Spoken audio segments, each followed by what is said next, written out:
So guys, welcome back to Alan Your Hero. And this one I'm talking about love and compassion. I'm sorry, that was last video. I'm going to talk about children, parenting, and their reason for existence. Now, we're going to be talking about how, people have children for money. Some people have children for Masonic sacrifices, for money. Even dads can be included in that. Some people have sacrifices for sex trafficking. You don't hear about it, but that does happen.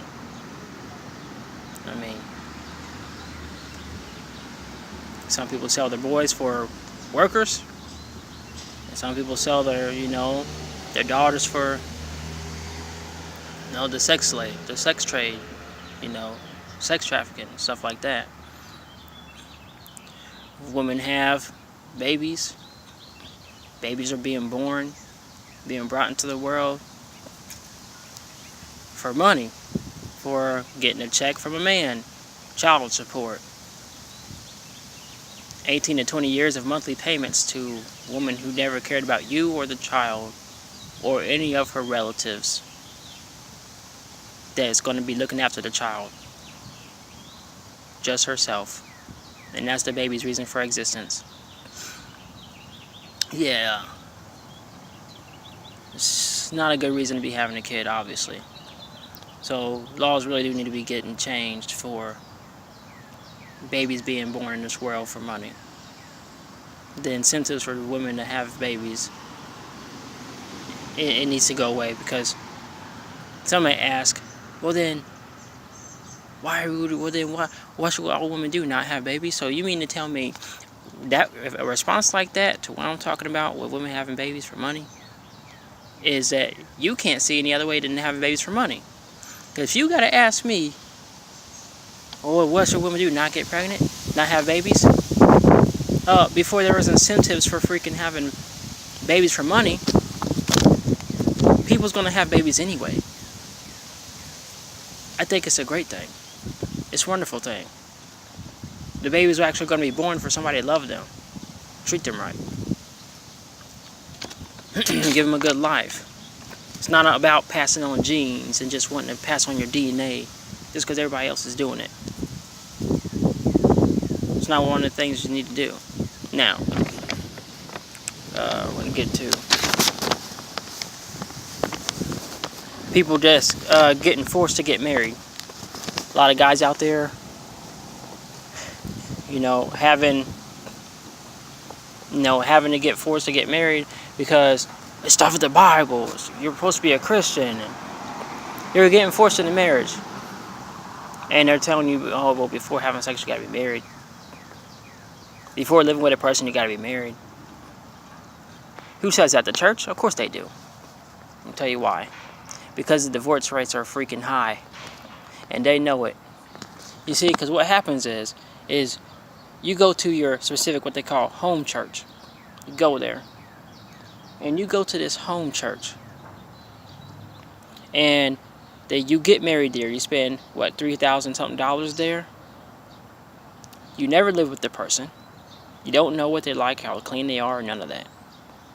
You don't know what gets on your nerves. You don't really know yourself yet around this person, what you will, what you are and willing, and what you are not willing to accept. You don't know any of that stuff. That's why the divorce rate's so high. You know darn well that the girl's probably saying some dumb stuff like this. Well, we've been together long enough. Well, I don't care if you've been together for 6 years. If you have been together for 6 years, never lived with each other, not lived with each other for 2 years, don't get married. If you've been together for 6 years and you haven't solved the majority of your arguments to the point where you maybe have one argument a month, that's 12 arguments a year. You're still doing something. Or to the fact where you're having half that, 6 arguments a year. So every other month you have an argument. Yeah, that's doing something. If you're having multiple arguments in a month, do not get married. I don't care how long it takes. You need to figure all that stuff out. Kids, money, moving, figure it out. How many do you want to have? Are you willing to have kids or not? Are you totally against it? What happens if somebody does get pregnant? Are you going to leave? Are they going to be a single mom or are they not? Tell them to their face. Now, so none of that getting forced to engage and getting married just because somebody on Facebook did it. Just because you girls got to go out there and feel like you got to compete with somebody else. I'm being left behind. No, you're not. You are becoming more successful than they are. The longer you hold out on having kids, the more everybody around you is having kids. Your success pool is going up, while theirs is completely going down. The effect that you have on the world is going up rather than theirs. They're so focused on the kid, they're not projecting any knowledge out into the world at all whatsoever. Alright, now, or any help. They don't have the time. They have to focus on that kid. They got to get that kid to school. Everything about their life is self-centered. It's on their kid. People have kids. They're selfish. Okay? Unless it's some type of business. Then, of course, they're going to have a kid to continue that business. That makes sense. Alright. Now, having kids because someone on Facebook had a kid. That's a big deal. If you got a woman like that, no. You need to really sit down and have a talk about that type of stuff, because you're bringing a kid into the world. You're like, Mommy, why did you make me? Why am I born? Because because my friend had a kid. Yeah, go ahead. Tell that kid his reasons for existence of being here. It's not because you love that kid. You had that kid because you wanted to be like somebody else on Facebook, and you was way too impressionable, and you wanted to be just another copy, not an independent woman. Not an independent woman. You want it to be another copy because it shows. When somebody on Facebook does something, you got to have it too. They get married, you got to get married. They have a baby, you want to have a baby. Supposed to be an independent, strong woman, not a copy. You can't be independent if you were just a copy of another one. Be yourself. Have kids on your own time. Get married on your own time. Figure things out on your own time. And your own time isn't when you happen to want something that somebody else got. Now, and that scolding a kid for telling the truth will never make them come to you for any trouble that they're having. That's a big one. If your kid comes up to you and tells you, hey, Dad, this guy, he was touching my sister, so, I punched him and stuff, and I beat him up, and he was bleeding and stuff, and now he's in the hospital, blah, blah, blah. And then that child gets in trouble. Now, they came to you with the problem. They came to you with the problem, and they came to you, and they told you the truth about it. And now you go and ground that child, or you go and you hit that child in the chest, or you go and you beat that child up or rough him up, or you go ground him and punish that child. Take things away. Tell him he can't hang out with his friends. Tell him he can't go to a school dance or something. Hold on. It's not going to work out. That child will never come to you again. And all it takes is about once or twice. Now, okay, the first time will be okay, but they still trust you. They have that one last chance that they're going to come to you with the truth about something. After that, they're probably going to lie to you all the time because of the punishment. I don't know why they did this. I don't know why I did that. And guess what? Sometimes, what if it's a really bad situation? Like, what if somebody's knocking on the door all the time while you're at work? What if they're being molested? What if they're being physically abused, mentally abused by some stepdad or by some stepmom or by a babysitter, and it's happening to them every freaking night while you're gone at work and the babysitter's doing this?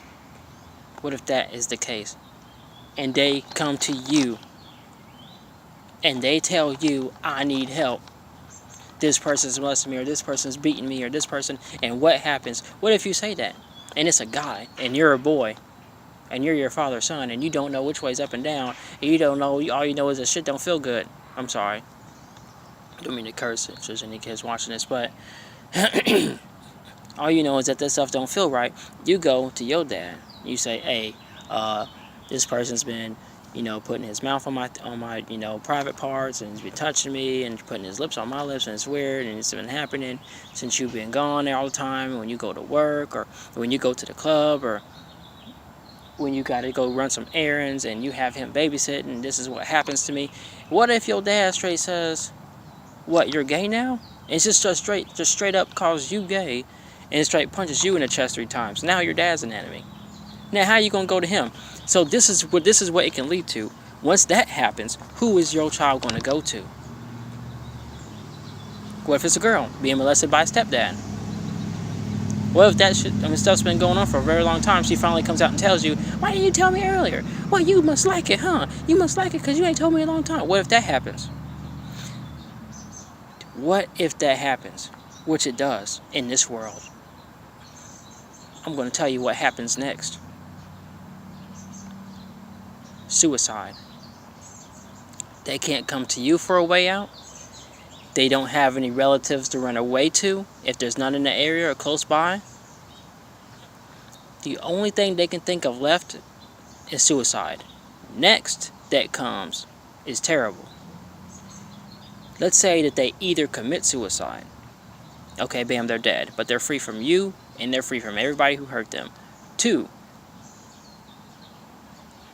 let's say they attempt to commit suicide, but they don't get to. Let's say that they do it at school, and somebody caught them, or let's say somebody caught them, and they try to save their life.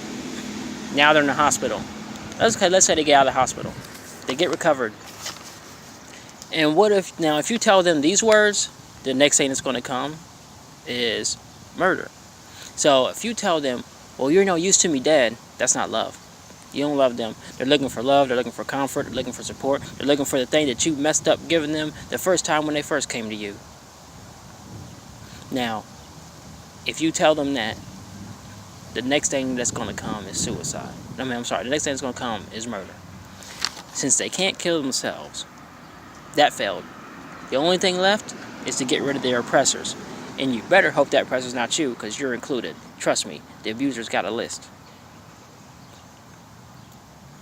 of everybody that's hurt them and stuff. So, something to think about. Anyways, thanks for watching.